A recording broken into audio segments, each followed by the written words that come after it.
saya off mic dengan kamera dulu, nanti dah nak start saya join balik kejap.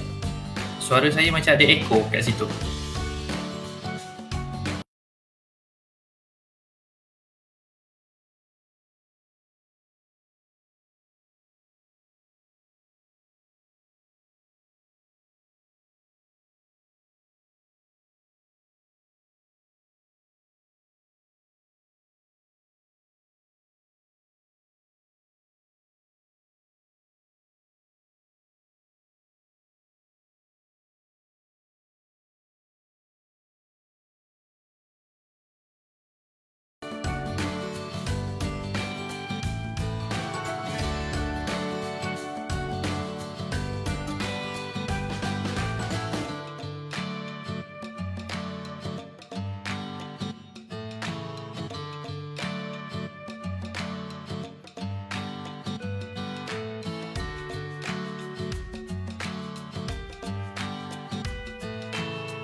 Facebook dan juga platform-platform Yayasan Warisan Anak Selangor YAWAS.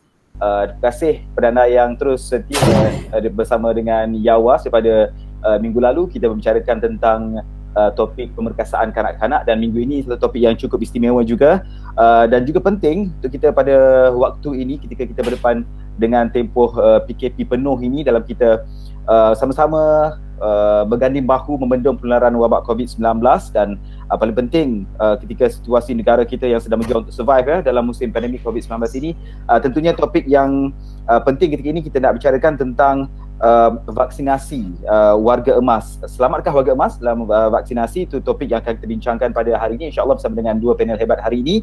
Dan sebelum itu saya nak mohon kepada anda yang sedang mengikuti secara live di Facebook YAWAS ataupun platform-platform YAWAS yang lain, sama-sama kita share untuk lebih ramai lagi dapat manfaat dapat berkongsi segala ilmu ataupun segala info yang dikongsikan oleh dua orang panel kita yang sangat hebat pada hari ini. Kami bicarakan seperti yang saya wawarkan tadi, kita akan bincangkan topik vaksinasi warga emas selamat.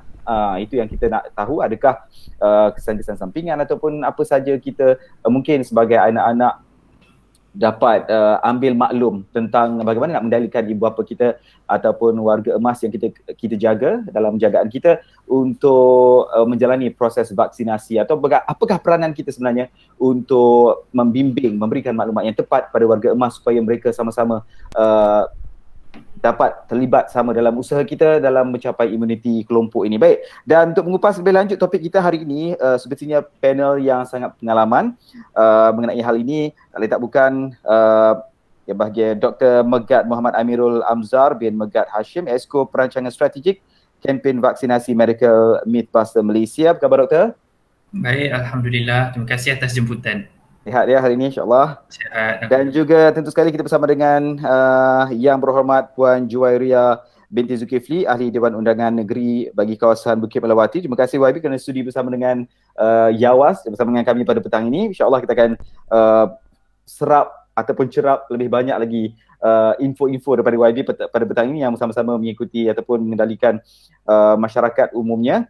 Dan kita teruskan perbincangan topik kita pada petang ini. Tapi sebelum tu, seperti yang kita semua maklum, hari-hari kita nak tahulah perkembangan kes COVID-19 di Malaysia ni supaya kita sama-sama dapat menimbulkan kesedaran betapa kita perlu sama-sama lagi membendung penularan ini dan juga sama-sama merealisasikan usaha vaksinasi kerajaan. Dan hari ini jumlah kes baharu 5,150 dan kita fokuskan di Selangor masih lagi tinggi, 1,914 berbanding semalam lebih kurang juga kan. Jadi itulah dianya, kita tengok trend kes masih lagi pada tahap yang lebih kurang sama, dan kita nak lihat juga bagaimana penerimaan vaksin di negara ini. Mungkin doktor melihat secara pandangan dari seorang pengamal perubatan, penerimaan ataupun proses pemberian ini, prosesnya, kecepatannya atau kelambatannya ke bagaimana,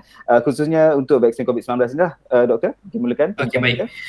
Okey, terima kasih Tuan Mio. So, pada saya perkembangan pemberian vaksinasi di Malaysia ini sudah sesuatu perkara yang amat memberangsangkan lah, sebab kita lihat pada awal-awal dulu kita target lebih kurang dalam 80,000 satu hari, kemudian meningkat ke 150,000 satu hari, dan Alhamdulillah baru-baru ni semalam ia meningkat sehingga 215,000 satu hari suntikan diberikan di seluruh negara lah.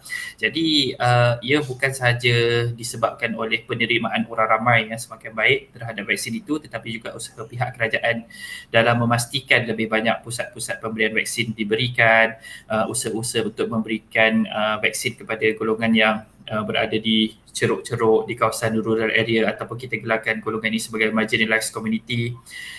Dan juga sistem pemberian vaksin itu sendiri semakin hari akan ada semakin banyak improvement. Jadi perkara ini menyumbang kepada pemberian vaksin yang lebih cepat, dan insyaAllah kalau katakan kita dapat capai target kita 200,000, 200,000 sehari, insyaAllah kita boleh capai by akhir tahun ini atau awal tahun depan, insyaAllah kita boleh capai herd immunity lah. Tetapi salah satu faktor yang menjadi penghalang adalah apabila ada penerima vaksin yang telah mendaftar tetapi tidak datang untuk mengambil vaksin, dan kita lihat trend ini adalah dalam kalangan golongan-golongan warga emas, yang mana selepas banyak perkara yang tular di media sosial ataupun di WhatsApp menyebabkan mereka telah mendaftar tetapi jadi tidak yakin untuk menerima vaksin. Jadi sebenarnya itulah tujuan forum kita hari ini, supaya kita nak betulkan apa yang salah faham timbul disebabkan WhatsApp tu, kita nak betulkan supaya mereka tidak lagi jadi tidak patuh kepada temujanji itu, kerana ketidakpatuhan itu akan melambatkan lagi proses pemberian vaksin di seluruh negara. Baik, saya sendiri sebenarnya kita memang biasa dengar viral itu, viral ini dan sebagainya. Tapi sebenarnya kita masing-masing ada pengalaman. Orang-orang di sekeliling kita juga membicarakan benda-benda yang sama, bercakap tentang perkara-perkara yang viral. Saya nak alih kepada YB. Mungkin YB boleh kongsikan bagaimana agaknya reaksi masyarakat di Selangor ini berkenaan dengan kempen vaksinasi ini, dan bagi kita pun tahu sejak sekian lamanya kes di Selangor ni memang antara negeri yang konsisten, kesnya tinggi. Jadi usaha vaksinasi di Selangor ni orang kata perlu lebih giat sebenarnya. Tapi hasil cerapan ataupun pemantauan YB sendiri, bagaimana penerimaan masyarakat di Selangor? Ya, baik. Terima kasih Saudara Mio dan juga pihak Yawas yang menyediakan satu program yang cukup baik dan semasa. Untuk soalan Mio tadi berkenaan reaksi kempen vaksin di Selangor, saya berdasarkan my observation, pada peringkat awalnya memang agak perlahan ataupun tidak kurang mendapat sambutan, apatah lagi dalam kalangan warga emas. Ya, sangat slow dan ramai yang takut sebenarnya dengan pelbagai dayah-dayah yang dikeluarkan oleh certain people ataupun golongan anti-vaksin. Ada pihak-pihak yang menakut-nakutkan orang awam. Namun demikian, pada hari ini saya lihat perkembangan yang lebih baik, sambutan yang lebih baik. Saya fikir ini satu kesedaran awam dalam usaha untuk memastikan tahap kesihatan masing-masing dan melindungi diri masing-masing, melindungi nyawa masing-masing, keluarga dan sebagainya. Jadi mungkin antara faktor peringkat awal mengapa kempen vaksin ini perlahan, satunya memang terdapatnya golongan anti-vaksin ini, dan ini telah terbukti apabila pihak kerajaan telah menguatkuasakan, kita ada 3 akta undang-undang yang akan menguatkuasakan terhadap kesalahan pihak-pihak tertentu yang cuba untuk menakutkan golongan awam, orang awam dan sebagainya daripada mengambil vaksin ini. Antaranya Akta Hasutan 1948, Akta Komunikasi dan Multimedia yang mengeluarkan fakta-fakta yang tidak tepat ataupun yang palsu, serta undang-undang di dalam ordinans darurat yang terpakai pada hari inilah. Kemudian pada peringkat awal dahulu ataupun fasa pertama, didapati kurang maklumat. Itu saya ingat ramai orang kampung terutamanya tidak tahu berkenaan vaksin ini sebenarnya. Adakah mereka layak ataupun boleh? Kalau makcik-pakcik ni ada penyakit, diorang ni boleh tak menerima vaksin? Ada alahan boleh tak terima? Jadi kempen penerangan untuk mereka ini ataupun orang awam menerima vaksin ini sangat kurang. Sama ada di pihak KKM sendiri maupun agensi-agensi lain, Jabatan Penerangan dan sebagainya. Tidak ada gerakan yang aktif dan pantas dilaksanakan pada peringkat awal. Dan juga pengurusan bekalan vaksin di peringkat awal tempoh hari agak perlahan, dan juga bekalan stok vaksin yang berperingkat menyebabkan kita lambat sampai mencapai sasaran kita. Jadi walau bagaimanapun di Selangor kita sedar, sebab itulah kita wujudkan Selangor Task Force STFC di peringkat awal lagi untuk menangani COVID di Selangor, yang terdiri pada pakar-pakar, Dr. Zulkifli sendiri sebagai mantan Menteri Kesihatan, Exco Kesihatan kita, Dr. Siti Maria, serta pakar-pakar yang lain, doktor-doktor dan sebagainya. Jadi apa yang kita laksanakan sebelum vaksin ini, iaitu pencegahan saringan COVID-19 secara bersasar. Fasa pertama adalah mengikut hotspot, kawasan zon-zon merah. Jadi kita buat saringan percuma. Tak kira lah dia foreigners ke, pekerja asing ataupun rakyat tempatan. Dan fasa kedua baru saja selesai, iaitu di 56 DUN di negeri Selangor, dan ini kita jalankan secara percuma, di mana sasaran kita 50,000 orang yang keluar untuk disaring.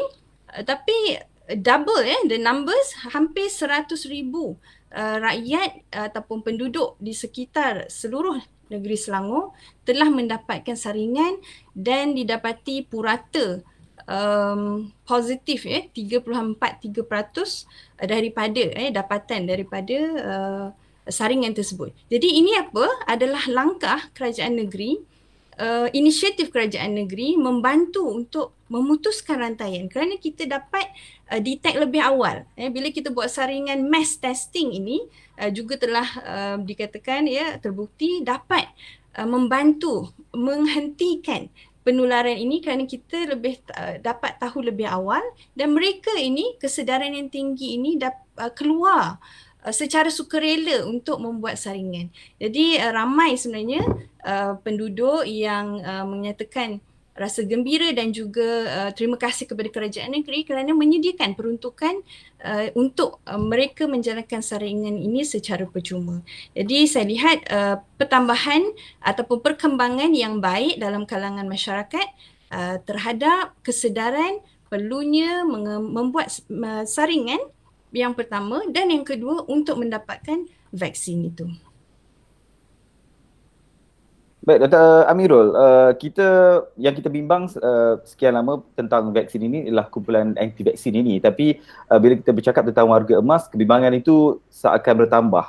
Yang ini secara mata kasar kita lah, bila tersebarnya mesej-mesej yang tidak tepat, viral dan sebagainya, kumpulan anti-vaksin ini telah pun kata orang pun inilah kita sebutkan menyelinap lah, menyebarkan maklumat-maklumat tidak tepat ni, gunakan pelbagai kaedah lah, gunakan suara jadi makcik itu, makcik ini, dengan info-info yang kurang tepat.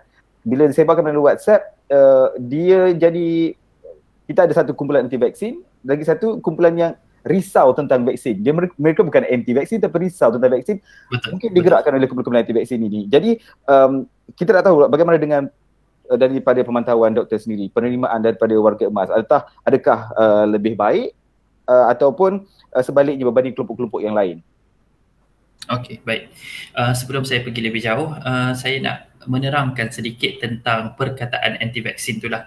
Sebab apa sebenarnya anti-vaksin ni diwujud bukan setakat waktu COVID ini saja, tetapi sejak daripada dah lama dah sebenarnya ada, tetapi apabila media sosial mula meningkat lepas tahun 2010 ke atas tu, golongan anti-vaksin ni mempunyai suara yang lebih besar.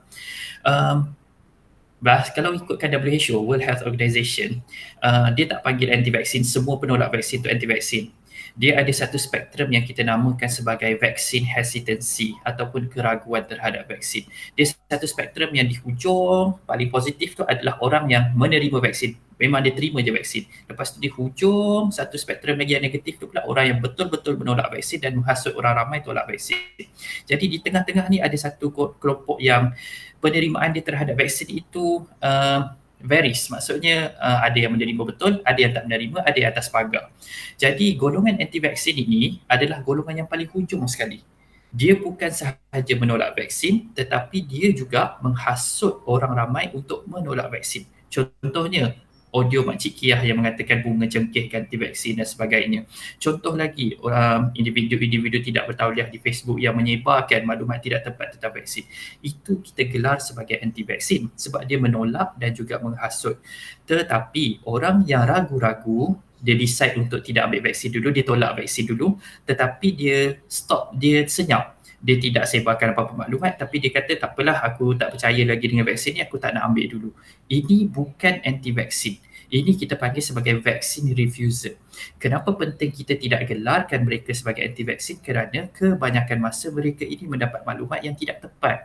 Apabila kita panggil mereka anti-vaksin, kita stigmatisekan mereka, kita meletakkan satu label pada mereka sedangkan mereka betul-betul risau. So, kita seolah menolak mereka lebih jauh, eventually diorang akan ada distrust kepada kerajaan, diorang akan akhirnya join kumpulan yang anti-vaksin ni, yang vocal vaccine deniers yang ada suara lantam ni, eventually vocal vaccine deniers ni akan hasut lagi orang supaya menolak vaksin. So kita tak nak, kita nak approach mereka ni atas pagar ni yang risau, walaupun mereka menolak vaksin, kita nak approach mereka dan beri maklumat yang betul. So kita tak boleh label mereka lah. So kena jelas dekat situ apa itu anti-vaksin lah.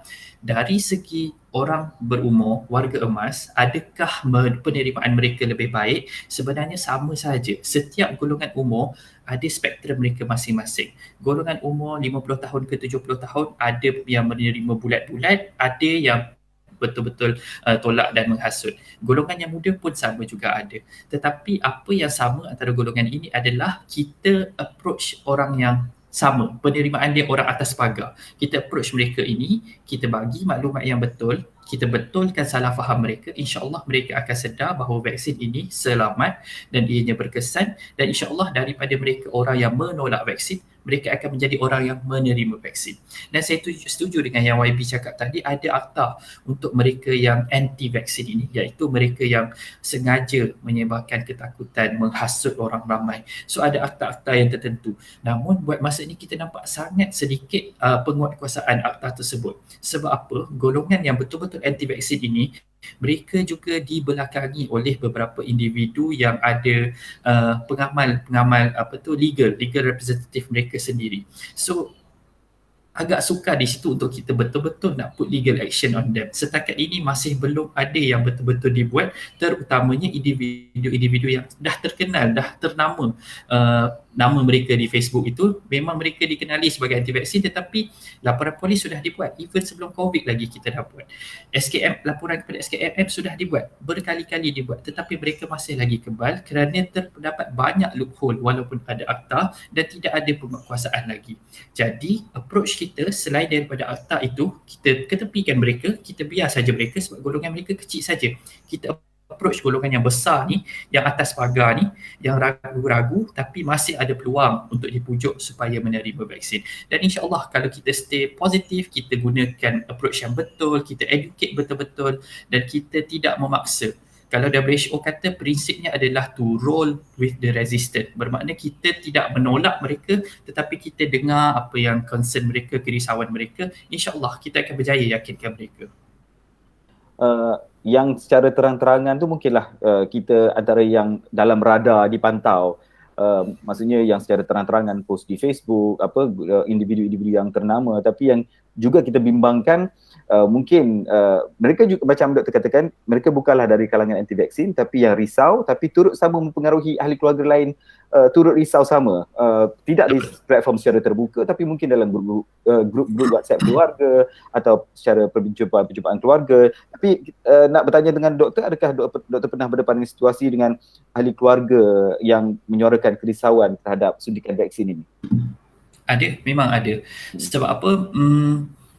Saya daripada NGO Medical Mythbusters Malaysia. Kami telah berjidal dengan anti-vaksin ni sejak daripada zaman belum ada COVID lagi. Salah satu niche yang kami bawa adalah membetulkan salah faham terhadap vaksin itu sendiri. Jadi kalau dulu vaksin kanak-kanak, sekarang ni vaksin COVID-19. Isu dia sama je.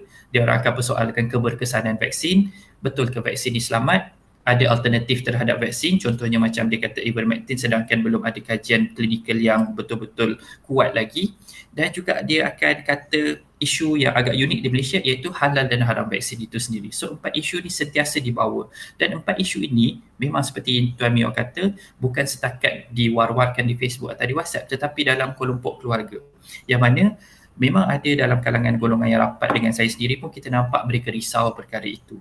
Tetapi ia berbalik kepada kepercayaan mereka kepada golongan autoriti. Okay, so siapa autoriti di sini? Kalau dalam bidang agama adalah mereka daripada alim ulama, contohnya seperti Jabatan JAKIM, Majlis Fatwa, alim ulama yang telah dilantik oleh Kerajaan Malaysia.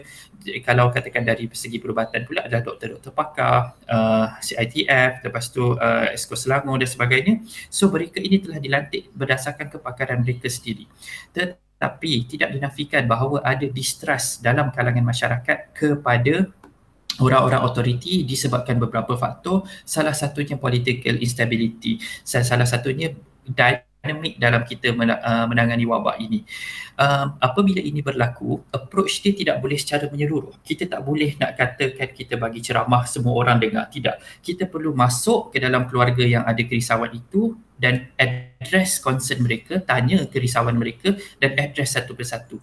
Disebabkan itu, banyak NGO dan ahli NGO instead of buat mass program, media semua, tetapi mereka mengiklankan diri mereka jika ada mana-mana keluarga atau tempat kerja yang memerlukan sesi online yang mana kumpulan kecil, kita akan pergi supaya kita boleh address satu kumpulan tu dengan kecil, kerana kajian telah membuktikan bahawa address small group macam itu adalah lebih baik daripada kita nak buat mass information atau misinformation, myth busting. Baik, pastinya YB juga berdepan dengan melihat kelompok masyarakat. Saya pun sebenarnya melihat ataupun berada dalam situasi yang sama, sebab ayahanda dan juga bonda mertua saya di Selangor kan, mereka juga warga emas, melihat juga situasi dalam kalangan ahli keluarga ada yang menyentuh pelbagai isu ataupun contoh macam ketika panas isu AstraZeneca tentang menyumbat salur darah walaupun persennya hanya 0.003% kan, itu yang disebut, tidak disebut yang elok dan yang tiada kesan yang mudarat kan. Biasanya yang kecil itulah yang diuar-uarkan. Tapi mungkin YB juga pernah berdepan dengan kelompok yang tidak bersetuju dengan suntikan vaksin ini. Bagaimana YB melihat situasi ini dan bagaimana YB menangani keadaannya? Mike YB.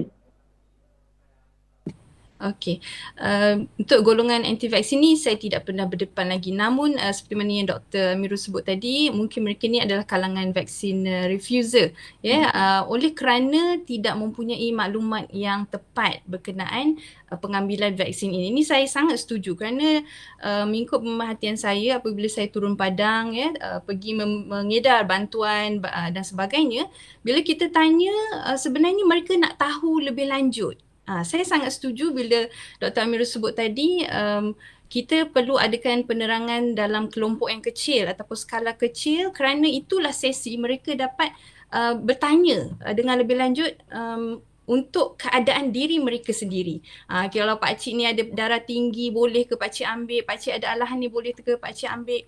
Jadi sebab itu peranan wakil-wakil rakyat, ketua-ketua komuniti masyarakat harus mainkan peranan yang penting kerana mereka berada dalam kelompok golongan warga emas ataupun vaksin refuser ini sendiri. Dan sebagai contoh warga emas, anak-anak tidak tinggal bersama. Jadi tak semua anak-anak yang dapat bersemuka memberikan keyakinan kepada ibu ayah untuk ibu ayah mereka mengambil vaksin ini. Jadi perlunya peranan masyarakat mengambil fungsi ini, memberi penerangan, memberi maklumat yang tepat. Cuma saya lihat KKM mungkin pada kali ini agak kurang dari sudut penerangan. Saya juga lihat kempen penerangan berkenaan vaksin ini banyak. Saya cuba lihat dalam website disediakan, bahan-bahan disediakan, tetapi itu terpulang kepada masing-masing. Di pejabat kesihatan daerah juga tidak disediakan bahan-bahan material penerangan, tidak diedarkan. Jadi inisiatif masing-masing lah, sebagaimana pusat khidmat saya sendiri, kita perlu mencetak sendiri bahan yang telah disediakan, namun maklumat itu sangat berguna dan very important fakta yang diberikan oleh pihak KKM dalam website tersebut. Jadi terpaksa inisiatif masing-masing komuniti untuk menjalankan sesi penerangan kepada orang awam, terutamanya warga emas. Dan bila vaksin refuser ini, saya fikir memang kerana maklumat ataupun ilmu berkenaan vaksin ini tidak sampai, mereka tidak mendapat akses yang tepat. Apatah lagi masyarakat Melayu kita, warga tua yang sangat prihatin berkenaan isu halal, boleh tak akan beri kesan kepada kesihatan semasa mereka. Jadi perkara-perkara ini perlu diwar-warkan. Semua perlu dihebahkan. Dalam TV sepatutnya media rasmi kerajaan harus sering memainkan iklan-iklan berkenaan vaksin dengan cara yang mudah sebenarnya. Jadi kat sini sebenarnya pelbagai kementerian harus mengambil inisiatif untuk bekerjasama ke arah mencapai herd immunity ini, bukan KKM sahaja.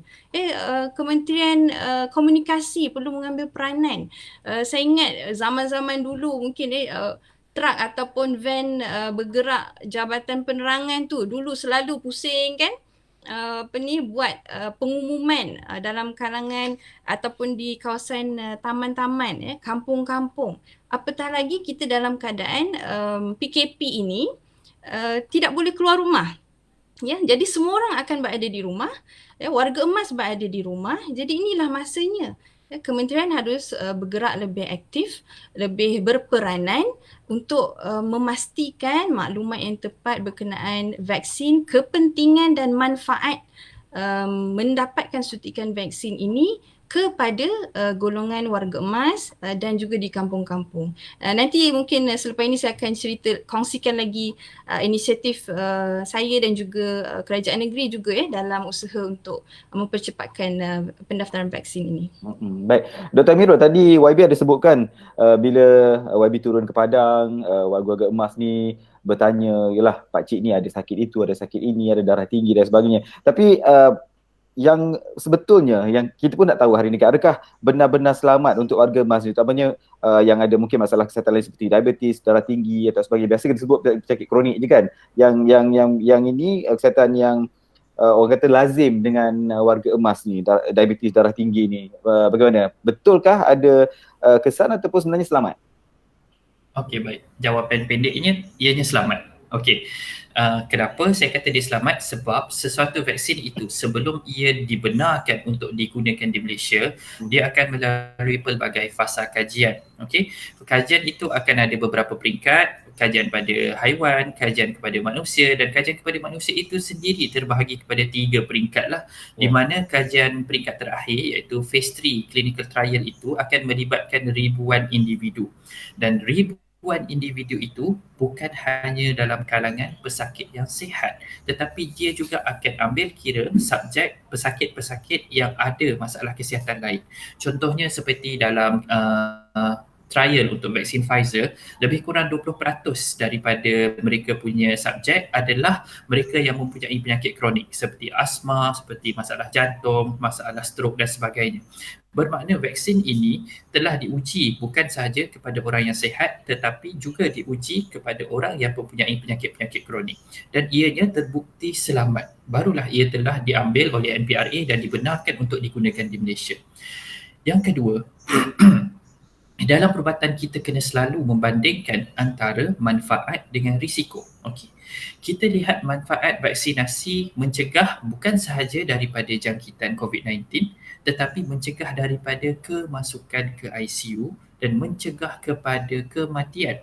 Bermakna kalau katakan seseorang pesakit itu dah divaksinkan tetapi masih lagi kena COVID, of course ada risiko, tetapi risiko untuk kematian dan risiko masuk ICU itu amat-amat rendah. Perlindungan daripada penyakit ataupun COVID yang teruk ni, jangkitan COVID yang teruk ataupun kematian ini untuk ketiga-tiga vaksin yang telah diluluskan di Malaysia ini hampir 100%. Bermakna dengan vaksinasi kita boleh kurangkan kematian daripada COVID-19 ini. Dan kita lihat kematian yang berlaku bukan sahaja di Malaysia tapi di seluruh dunia adalah jauh lebih tinggi pada mereka yang berusia 60 tahun ke atas dan mereka yang mempunyai penyakit-penyakit kronik. Statistik telah menunjukkan bahawa mereka yang mempunyai penyakit kronik sama ada asma, sakit jantung, buah pinggang ataupun kencing manis dan penyakit kronik lain, risiko kematian berbanding daripada orang yang tak ada penyakit ni adalah 12 kali ganda lebih tinggi berbanding daripada orang yang sihat.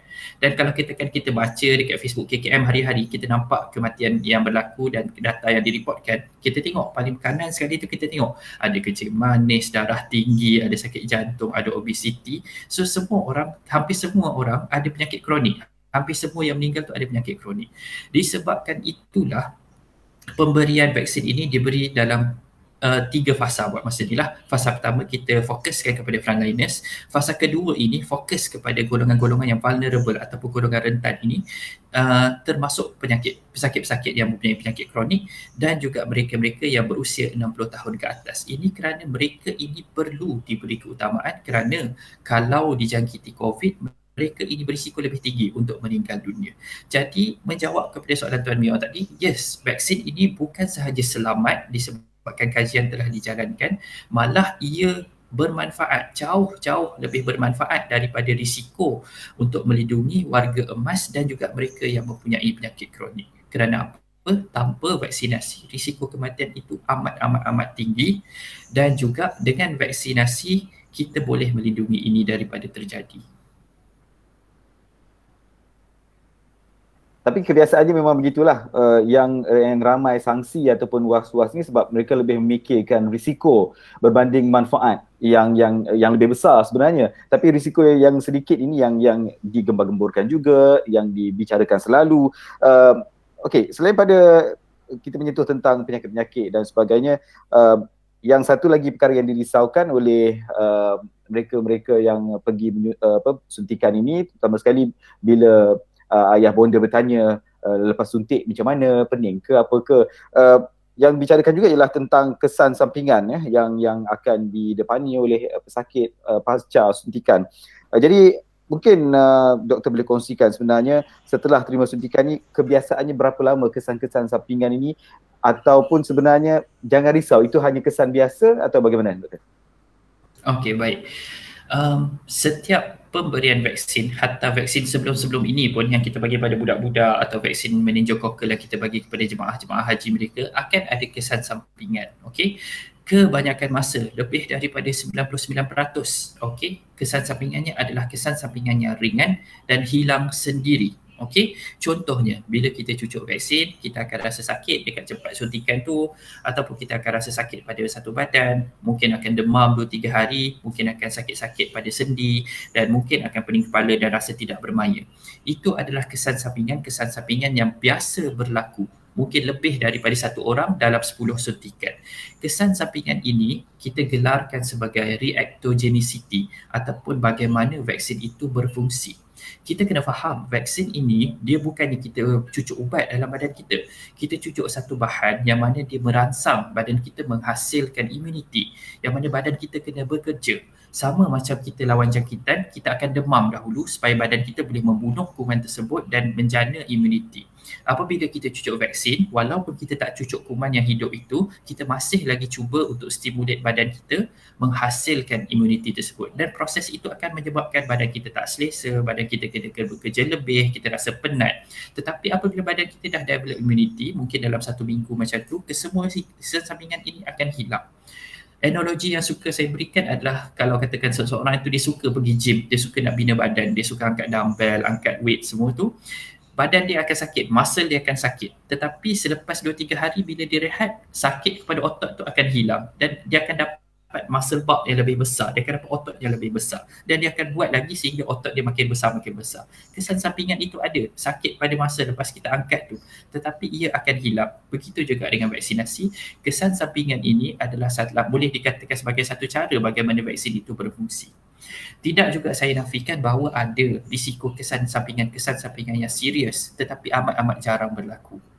Saya ambil contoh untuk vaksin Pfizer yang mana data menyatakan bahawa ada laporan menyatakan bahawa ada risiko anafilaksis ataupun alahan yang teruk, tetapi risikonya amat rendah, 1 dalam 1 juta suntikan. Bermakna kita akan suntik 1 juta orang baru kita dapat 1 suntikan. Tetapi Kementerian Kesihatan Malaysia, Immunisation Task Force telah mengambil langkah berjaga-jaga dengan memerhatikan setiap mereka yang menerima suntikan itu selama sekurang-kurangnya 15 minit. Kerana kalau anafilaksis ni dia nak berlaku, dia akan berlaku dalam had masa 15 minit itu. Sebelum itu juga mereka yang ada sejarah anafilaksis terdahulu juga akan disaring dan diberikan vaksin yang bersesuaian. Begitu juga dengan kesan sampingan yang telah Tuan sebutkan tadi berkenaan dengan AstraZeneca, ada risiko blood clots. Of course, risiko tu ada, tetapi risiko itu sangat kecil. 4 ke 21 kes dalam 1 juta suntikan, dan ironinya kesan sampingan blood clots AstraZeneca ini lebih tinggi dalam kalangan orang muda bawah 30 tahun. Mereka yang berusia risiko dia sangat rendah. Dan insya-Allah kalau katakan kita detect awal, kita boleh berikan rawatan yang bersesuaian. Suka saya nak ingatkan kita sebagai orang Muslim, kita ada konsep yang kita panggil sebagai tawakal. Tetapi tawakal itu bukan bermakna kita duduk saja dan mengharap. Kita ada 4 komponen dalam tawakal, iaitu usaha. Usaha kita perlu diselami dengan konsep kedua, iaitu strategi. Kita usaha berdasarkan bukti saintifik dan strategi yang betul. Kemudian ketiga, kita berdoa. Selepas kita berdoa, barulah kita redha, iaitu komponen keempat. Bukan kita redha dahulu, tak buat apa-apa, dah kena, barulah itu bukan konsep tawakal yang betul. Kita kena usaha, dan usaha kita pun tu perlu dengan bukti yang betul. Tak ada guna kalau kita guna usaha benda yang tak ada bukti saintifik, tak ada guna kalau kita usaha dengan benda-benda yang memang tak terbukti untuk mendatangkan hasil dalam melindungi kita. Sebab itu kita kena faham benda dia betul-betul. Doktor, sementara doktor menyebut tentang kesan sampingan ini, adakah sebenarnya wujud ada juga dibicarakan tentang kesan sampingan. Sebenarnya adakah kesan sampingan setiap jenis vaksin yang ada di Malaysia ni, AstraZeneca ke Pfizer ke ataupun Sinovac ini berbeza-beza, ataupun adalah satu lagi yang menyebut ada certain ataupun sesetengah vaksin ini tak sesuai untuk siapa yang ada autoimmune dan sebagainya. Adakah sebenarnya benda ni betul ataupun hanya sekadar cakap-cakap biasa saja, doktor? Okay, generally kesan sampingan yang ringan daripada vaksin-vaksin ini adalah sama untuk semua vaksin. Okay, dan risiko untuk dapat blood clots itu walaupun setakat ini dilaporkan hanya dalam kes AstraZeneca, tetapi kita masih lagi memantau untuk vaksin-vaksin jenis lain juga. Risiko alahan anafilaksis tu walaupun dikatakan lebih banyak berlaku pada Pfizer, tetapi kita masih pantau juga untuk vaksin-vaksin lain. Bermakna kita pantau untuk kesemua vaksin kerana risiko itu ada. Risiko kesan sampingan serius itu ada untuk semua jenis vaksin. Tetapi risiko kesan sampingan yang ringan itu sama sahaja, demam, sakit badan, dan biasanya akan hilang selepas 3-4 hari. Paling lama pun seminggu lah. Kalau katakan lebih lama daripada itu, kena berjumpa doktor dan untuk penyiasatan lanjut lah. Okey, berbalik kepada kesan sampingan yang Tuan Mio tanyakan tadi, data telah menunjukkan bahawa kesan sampingan itu amat sedikit, amat jarang berlaku yang serius itu. Tetapi apabila media memainkan kesan sampingan ini terlalu banyak berbanding daripada manfaat vaksin, ini sebenarnya akan menyebabkan warga emas jadi keliru dan jadi ragu-ragu. So sebab itu pada saya nak juga minta media memainkan peranan supaya fokus kepada perkara yang positif rather than perkara yang negatif. Kerana perkara negatif itu jarang-jarang berlaku dan kebanyakan masa tidak betul pun sebenarnya. Kita kena fokus kepada berapa ramai pesakit kita walaupun dah divaksin, walaupun kena COVID tapi tak perlu pun masuk ICU. Kita kena fokus kadar penurunan kes kita. InsyaAllah pada satu hari apabila herd immunity telah dicapai, kita akan lihat penurunan kes disebabkan oleh vaksinasi ini. Baik, kepada yang baru saja menonton di live Yawas ini, kita sedang bersama dengan Dr. Megat Muhammad Amirul Amzar bin Megat Hashim, Exco Perancangan Strategik Kempen Vaksinasi Medical Mythbuster Malaysia, dan juga yang berhormat Puan Juwairia binti Zulkifli, Ahli Dewan Undangan Negeri kawasan Bukit Melawati. Jadi terus share, kita bincangkan tentang vaksinasi. Selamatkah warga emas hari ini? Bukan untuk warga emas saja menonton hari ini, kita orang muda ni banyak sekali info yang dikongsikan oleh Dr. Amirul, oleh YB juga hari ini yang kita boleh sama-sama kongsi dengan ayahanda dan juga bonda kita. Baik, YB, kita balik kepada YB. Tadi YB dah kongsikan banyak juga langkah yang dibuat oleh YB turun ke kawasan dan sebagainya. Dari segi pejabat YB sendiri ataupun pihak di kawasan YB sendiri, apa agaknya persediaan YB untuk membantu melancarkan program vaksinasi ini, khususnya bagi membantu warga emas untuk mendapatkan perlindungan sewajarnya, YB? Terima kasih Saudara Mio. Saya di peringkat Pusat Khidmat Rakyat Dun Bukit Melawati, awal bulan ini kita telah memulakan pembukaan kaunter bergerak pendaftaran vaksin. Ya, ini kerana kita mendapati masih ramai yang tidak mendaftar, apatah lagi ibu ayah dan warga emas di kampung-kampung. Jadi in fact hari Jumaat ini juga saya akan yang seterusnya kaunter bergerak, kita akan bergerak ke kampung-kampung, ke lokaliti-lokaliti dalam kawasan untuk membantu warga emas dan mereka yang tidak mempunyai gadget, yang tidak mempunyai telefon pintar untuk didaftarkan. Jadi kaki tangan Pusat Khidmat bersama dengan sukarelawan akan melibatkan ketua-ketua kampung, ahli-ahli majlis, penggerak belia Selangor dan Pusat Wanita Berdaya Selangor bersama-sama menggerakkan masyarakat untuk keluar bagi yang belum mendaftar. Kaunter bergerak ini pertama kita akan bantu daftarkan mereka melalui MySejahtera dan juga di bawah program Kerajaan Negeri Selangor iaitu program Immunicell. Jadi satu program Immunicell ini diwujudkan apabila kita menyedari ramai yang ataupun ada golongan yang tidak mempunyai telefon pintar ataupun tidak tahu bagaimana hendak menggunakan. Anak-anak tidak ada di rumah. Yang ada mak ayah je yang dah tua dan tidak tahu bagaimana nak mendaftar melalui aplikasi MySejahtera. Jadi melalui kaunter-kaunter ini serta program Immunicell Selangor akan membantu mereka untuk mendaftarkan melalui website dan juga sistem yang ada di bawah kerajaan negeri, dan kita akan menyediakan mereka satu kad Dia macam appointment card lah. Jadi bermakna jiran-jiran ataupun ketua kampung boleh membantu mereka. Bila dia tengok kad ni, okay, next appointment tarikh dia dah dapat, kita akan bantu mereka. Jadi melalui kaunter ini juga kita akan cuba mendapatkan atau membantu warga emas yang tidak mempunyai pengangkutan. Mereka tidak ada anak ataupun sesiapa yang di rumah untuk bantu keluar hantar ke pusat vaksin, PPV. Jadi melalui inisiatif kaunter bergerak ini, kita akan kenal pasti juga mereka yang memerlukan kemudahan pengangkutan untuk ke PPV.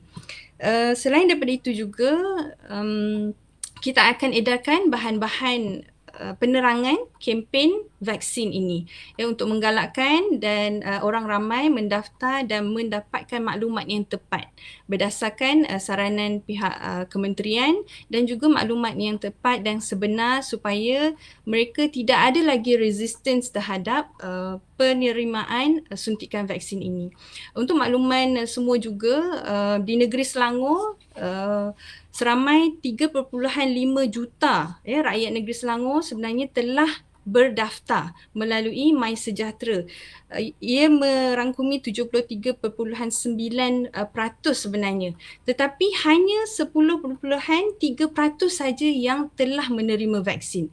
Jadi sasaran ini sangat rendah berbanding dengan nisbah populasi rakyat di negeri Selangor. Sebab itu baru-baru ini titah Tuanku Sultan telah menyatakan kekecewaan baginda atas perkembangan yang sangat mendukacitakan ini.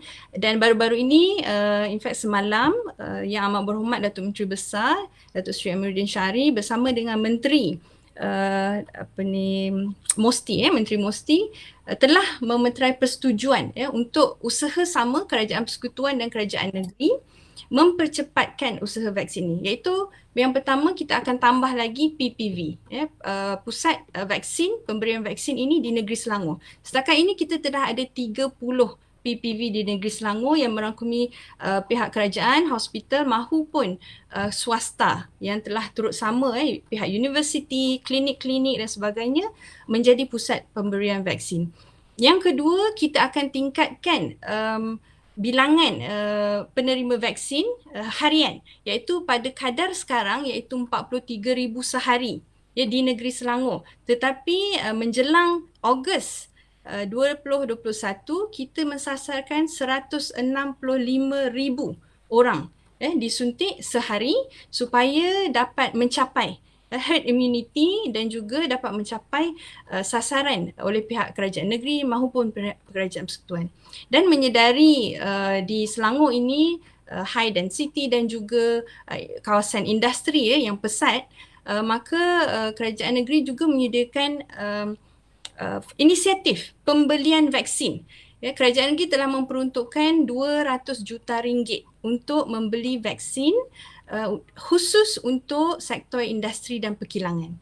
Kerana banyak kluster-kluster yang didapati atau kes-kes positif COVID-19 sebelum ini yang didapati berpunca daripada kilang, dan sektor perkilangan ataupun ekonomi industri ini masih giat dibuka untuk meneruskan operasi, maka menjadi tanggungjawab kerajaan negeri kita menyediakan, kita allocate vaksin khusus untuk golongan ini. Dan insyaAllah pada bulan Julai ini dijangka akan bermula program vaksin negeri Selangor, dan kita akan membuka beberapa PPV tambahan yang baru di bawah kerajaan negeri khusus bagi pemberian vaksin untuk pekerja-pekerja dan industri serta perkilangan. Bagi golongan warga emas, kerajaan negeri juga akan menyediakan suntikan vaksin daripada allocation kita sebanyak 250,000 orang akan diberikan secara percuma. Ini daripada allocation kita sendiri. Maksudnya laluan ataupun akses pendaftaran melalui kerajaan negeri. Siapa mereka ini? Pertama adalah warga emas, di mana kita mempunyai program skim mesra usia emas. Dalam skim mesra usia emas, iaitu di bawah kendalian pihak YAWAS sendiri, seramai 390,000 orang telah berdaftar, warga emas dan OKU di negeri Selangor. Dan mereka ini antara yang golongan yang akan menerima vaksin percuma Negeri Selangor. Yang kedua adalah guru-guru. Yang Amat Berhormat Datuk Menteri Besar dalam pakej kita Selangor 2.0 telah mengumumkan 200 juta ini, dan 250,000 ini termasuklah warga emas dan guru-guru, khususnya guru-guru di bawah sekolah-sekolah kendalian kerajaan negeri, di bawah JAIS dan sebagainya, guru-guru KAFA yang golongan B40, serta peserta-peserta daripada program skim peduli sihat kerajaan negeri dan juga Kasih Ibu Smart Selangor, golongan ibu-ibu tunggal. Jadi ini kita cuba membantu kerajaan persekutuan melalui peruntukan dan juga inisiatif kerajaan negeri. Jadi sebenarnya Selangor terkehadapan untuk membantu dan sedaya upaya sebenarnya untuk memastikan herd immunity ini dapat dicapai, khususnya di negeri Selangor. InsyaAllah itu yang kita mohonkan, herd immunity ataupun immunity kelompok ni yang kita dambakan. Kalau boleh tahun ini kita selesai, boleh segalanya akan kembali kepada sedia kala. Tadi doktor dah tadi jawapan ringkasnya, selamatkah untuk warga emas? Selamat. Itu yang kita nak dengar hari ini, sebab tajuk kita adakah selamat untuk warga emas kan? Memang selamat, doktor dah sahkan selamat. Tapi selain daripada mungkin dalam kalangan ayah bunda menonton hari ini, anak-anak yang juga menonton hari ini ada bukan kebimbangan tapi nak memilih pendekatan yang paling tepat untuk meyakinkan ayahanda dan juga bonda kita ni. Pandangan doktor, bagaimana sebenarnya kita nak betul-betul meyakinkan, ataupun kaedahnya mungkin doktor dari segi psikologinya ataupun dari segi pendekatan seorang doktor tu, apa yang kita ni sebagai anak-anak orang biasa yang di luar ni boleh gunakan untuk memujuk warga-warga emas kita ni? Okey, baik. Pada saya senang je. Kalau katakan seseorang itu dia macam mana dia refuse untuk to be vaccinated, mesti ada reason dia lah, mesti ada punca dia. Dan kita instead of kita tolak sepunca dia menolak vaksin itu, kita dispute terus, kita dengar dulu. Kadang-kadang setengah orang dia takut dia dapat maklumat bahawa vaksin ini menyebabkan sekian-sekian kesan sampingan. Kita dengar, dan kalau kita mampu, kita beri jawapan. Okay? So instead of kita menidakkan kerisauan dia tu, kita dengar, kita jangan judge mereka dan jangan label mereka sebagai anti vaksin, tetapi kita betulkan salah faham mereka. Itu yang sepatutnya kita buat. Dan kadang-kadang saya faham ada constraint dalam kalangan anak-anak kerana kita tak tahu maklumat yang betul nak dapat daripada mana. Kita tahu benda tu salah tapi kita tak erti nak jawab. So di sinilah seperti mana YB cakapkan tadi, ada pusat-pusat komuniti, ada program turun untuk menjelaskan, membawa doktor, membawa orang yang tak lebih tahu untuk menjelaskan. So anak-anak kena lebih peka tentang wujudnya perkara-perkara inilah. Di samping itu juga untuk maklumat-maklumat yang betul berkaitan dengan vaksinasi ini, boleh follow NGO-NGO yang betul-betul memberi maklumat yang sahih, boleh follow page seperti JKJAV, follow page KKM ataupun page-page doktor yang bertauliah di Facebook pun boleh. Basically cuba dapatkan maklumat yang betul. Kerana apa? Kajian telah menunjukkan bahawa kalau katakan kita sekadar Google atau dengar daripada YouTube semata-mata, 60% kita akan dapat daripada maklumat yang salah. Bermakna apa yang kita dengar tu kita kena tapiskan. Dan dalam COVID-19 ini, selain daripada kita menangani pandemik jangkitan virus ini, kita juga menangani infodemik, iaitu kebanjiran maklumat. Dan kebanjiran maklumat ini perlu ditapis dengan baik. Dan apa peranan kita sebagai anak-anak, kita kena tapis maklumat ini daripada sampai kepada ibu bapa kita. Contoh, dalam grup keluarga kita di WhatsApp, kita ada ibu bapa kita ada pakcik, makcik, ada atuk dan nenek. Kalau katakan disebarkan satu perkara, ada sesamuan yang sebarkan satu maklumat yang kita rasa tak tepat, walaupun kita tak tahu macam mana nak jawab maklumat itu, kita cuba cabar balik maklumat tersebut, betul ke sumbernya, betul ke orang yang beritahu ini adalah orang yang bertauliah, dan adakah kita dah semak balik dengan golongan yang berautoriti. Sebab apa? Kalau katakan kita berjaya mengekang penyebaran maklumat palsu itu daripada satu grup ke grup yang lain, insya-Allah kita boleh hentikan penyebaran maklumat palsu itu secara keseluruhannya. So sekarang ni bukan sahaja kita nak mengekang penyebaran virus, tapi kita juga nak mengekang penyebaran maklumat palsu supaya penerimaan vaksin itu tidak menurun, supaya pemberian vaksin itu insya-Allah boleh dipercepatkan lagi. Jadi peranan anak-anak kita adalah untuk memastikan ibu bapa mendapatkan maklumat yang betul dan menyekat daripada dapat maklumat yang palsu. Dengan kata lainnya, sebenarnya kita anak-anak ni sebenarnya kena berperanan lebih jelas lagi untuk mencari maklumat yang sahih dan tepat untuk kita sama-sama kongsikan. Sebab di grup-grup keluarga ni kadang-kadang mereka yang forwardkan ni gunakan alasan ataupun gunakan keyword betul ke, ataupun cuba dengar ni, dia tak respon apa-apa, cuba forward seolah-olah nak mengesahkan adakah perkara ini benar, tapi sebenarnya dia dah viralkan benda tu dan mencetuskan kerisauan dalam kalangan keluarga kita. Baik, Mungkin saya nak tambah sekejap di situ. Sila. Di dalam Islam, kita diajak untuk menyemak dahulu ataupun tabayun dahulu sebelum kita menyebarkan sesuatu. Kerana apa? Jika kita menyebarkan sesuatu perkara yang tidak betul dan perkara itu menimbulkan kemudaratan kepada orang lain, dosa pendusta itu bukan hanya daripada maklumat yang membuat maklumat itu, juga mereka yang menyebarkan maklumat itu tanpa usul periksa, walaupun tak sengaja, dosa pendusta itu kan dapat juga. Sebab itu apa-apa pun kena semak dahulu baru sebar. Tak boleh kita nak sebarkan atas dasar betul ke, nak tanya ke. Kalau katakan tak pasti, jangan sebar. Tak pasti, betul, jangan kongsi. Ya, pastikan sahih baru kongsi. Ya. Baik, YB, ada satu lagi sebelum kita ke soalan terakhir. Bila kita lihat peranan anak-anak ni, begitulah juga kita melihat peranan belia dalam keadaan sekarang ini, sebab banyak sebenarnya capaian yang perlu kita pergi untuk menjangkau warga emas yang mungkin di luar bandar dan sebagainya dalam negeri ini. Bagaimana YB melihat pewujudan pasukan sukarelawan di Selangor ini? Adakah ia diwujudkan ataupun memang dah ada pasukannya yang menggerakkan sama-sama kempen vaksinasi ini, terutamanya untuk menjengah ke kawasan yang majoriti ataupun membantu warga emas ini?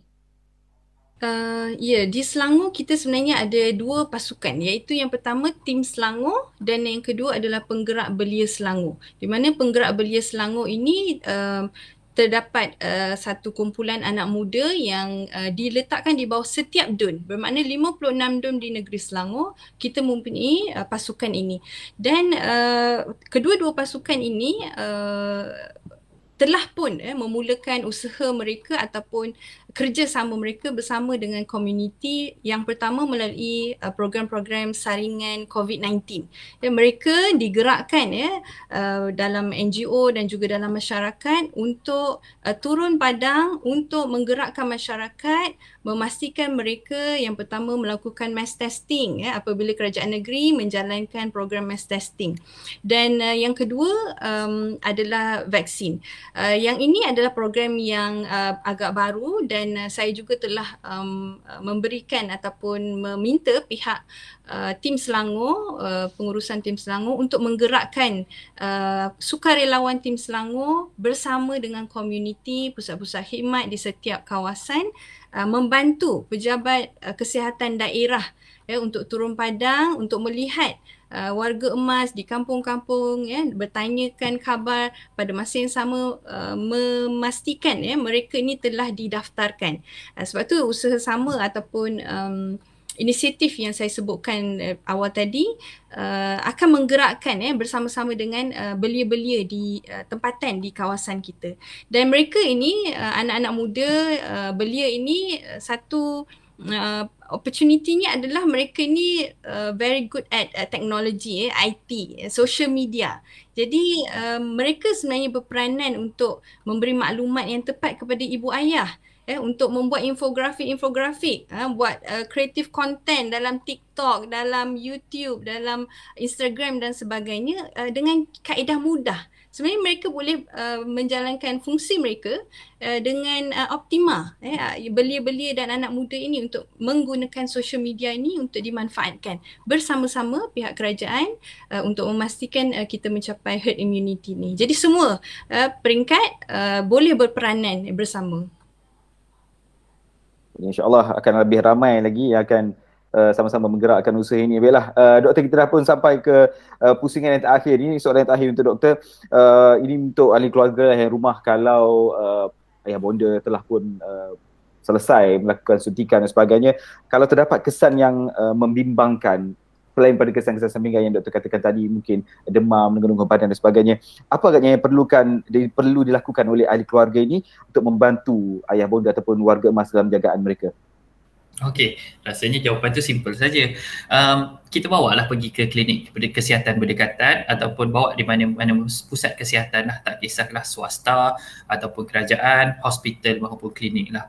Yang penting bukan sahaja kesan sampingan selepas vaksinasi, tetapi sebab sekarang ni kita tak tahu penyebaran wabak COVID itu berlaku dalam komuniti. Hatta even orang tua yang tidak keluar rumah pun boleh mendapat COVID sekarang ini. Sebabnya ada anak-anak yang menjadi pembawa tidak bersimptom, tidak bergejala ini, dia keluar, lepas tu ada virus pada badan dia dan dia menjangkiti orang-orang tua di rumah. So kadang-kadang orang-orang tua yang tidak keluar rumah pun boleh dijangkiti.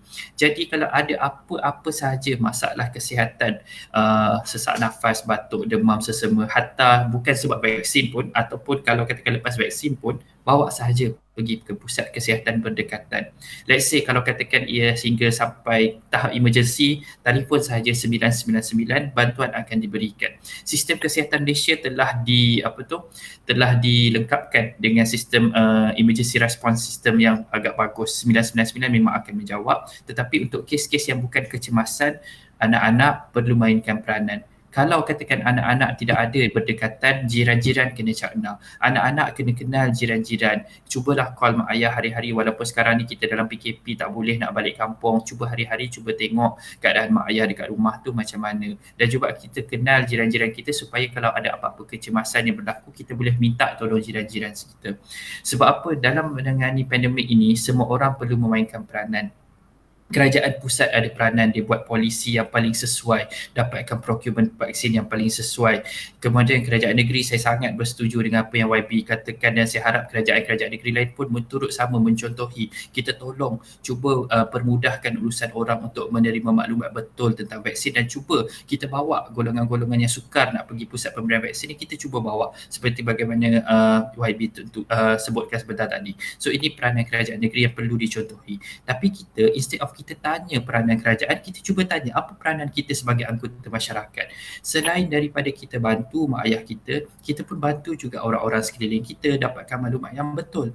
Kalau katakan kat tempat kerja kita nampak ada orang yang tak pasti dengan betul ke vaksin ni selamat, kita cuba jelaskan bahawa vaksin ni betul selamat. Kalau katakan tak boleh sangat nak jawab sendiri, cuba share page-page yang berautoriti, page KKM, page kami sendiri, Medical Mythbusters Malaysia, page JKJAV, maklumat-maklumat yang betul tu perlu dikongsikan. Okay? Dan juga terakhir sekali, instead of peranan kita tanyakan peranan orang lain, kita ubah diri kita dahulu. Instead of kita kritik orang lain, kita fikir apa yang kita boleh sumbangkan dalam masyarakat kita untuk mempercepatkan kita menang lawan pandemik ini. Sebab in the end, satu hari nanti kita akan menang. Memang pandemik ini akan berakhir, tapi kita nak dia berakhir dengan cepat supaya kerugian ekonomi akan jadi rendah, supaya kematian juga akan jadi rendah. Jadi kita tanya diri kita ni di pihak yang nak membantu orang untuk memenangi perang ini ataupun di pihak yang tak buat apa-apa ataupun pihak yang menjadi batu penghalang. So kita kena pilih side kita sekarang. Of course kita nak jadi orang yang sama-sama menang. Sebab itu slogan dia always kita jaga kita. Baik, YB sedikit apakah nasihat kita sebelum kita sampai ke penghujung ni, nasihat YB kepada warga emas mungkin dan juga ahli keluarga yang menonton pada petang ni yang masih ragu-ragu untuk daftar sebagai penerima vaksin ni. YB. Ingin saya sampaikan bahawa ingatlah mengambil vaksin ini sebenarnya adalah salah satu ikhtiar.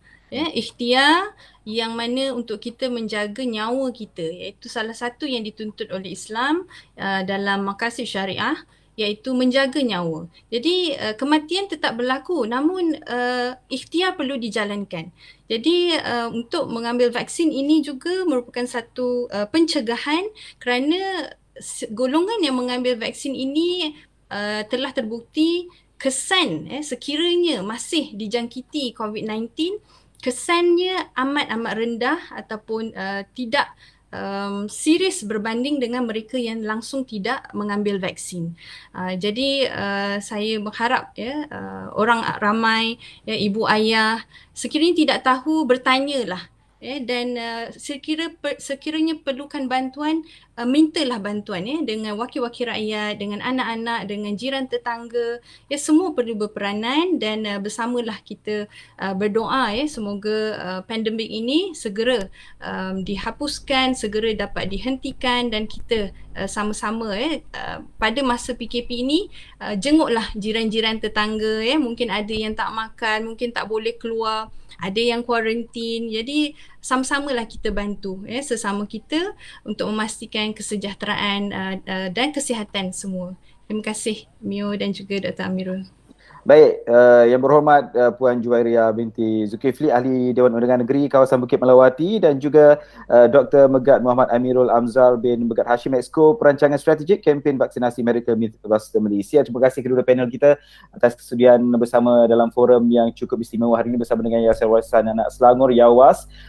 Saya mengharapkan segala yang kita kongsikan pada petang ini dapat banyak sebenarnya membantu masyarakat di luar sana, khususnya kepada anak-anak, warga emas juga yang menonton, dalam membuat keputusan ataupun membuat tindakan selepas proses vaksinasi. Apapun pada anda di luar sana, jangan lupa sentiasa kemas kini ataupun semak aplikasi MySejahtera. Jangan terlepas temu janji vaksinasi anda. Ini sangat penting sebab mungkin akan menimbulkan masalah di kemudian hari. Sentiasa peka dengan apa saja perkembangan semasa yang diberitahu di aplikasi MySejahtera. Juga kita doakan semoga usaha oleh Jawatankuasa Vaksinasi Kebangsaan ini membuahkan hasil dan sama-sama kita dapat mencapai imuniti kelompok menjelang penghujung tahun ini, insya-Allah, dan kita doakan segala usahanya berjaya. Kepada Dr.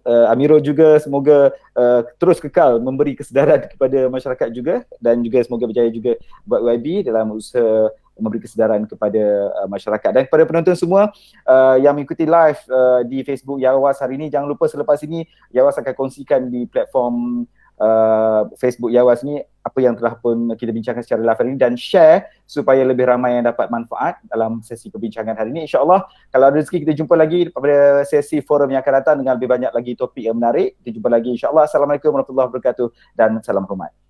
Assalamualaikum warahmatullahi wabarakatuh.